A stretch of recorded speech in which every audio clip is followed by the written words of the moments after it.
Pilu sepasang kekasih tewas di kamar kos Surabaya, rencana nikah tahun ini.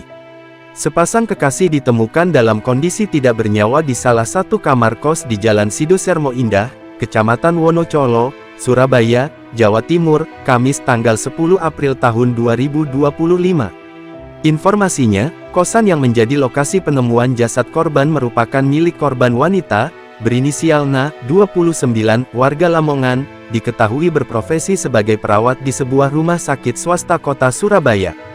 Sedangkan, pasangan prianya, berinisial H, 28, warga Madura, Jatim, diketahui bekerja sebagai pengusaha, dan sedang menempuh pendidikan magister bidang hukum di sebuah kampus swasta Surabaya.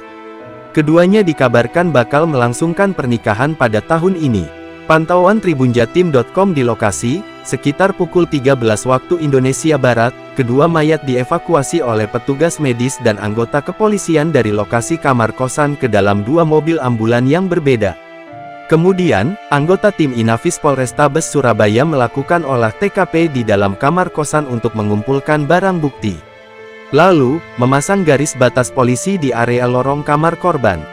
Menurut Kapolsek Wonocolo Polrestabes Surabaya Kompol Haryoko Widi, kedua korban baru diketahui meninggal dunia di dalam kamar kos tersebut, setelah didatangi oleh salah satu kerabat korban wanita.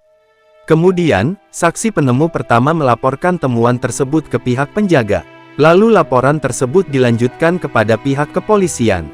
Kini, jenazah dievakuasi ke kamar mayat RS Bayangkara Surabaya untuk dilakukan autopsi. Mengenai penyebab meninggalnya korban, Haryoko mengaku, pihaknya masih menunggu rampungnya proses olah TKP dan autopsi tim medis RS Bayangkara Surabaya.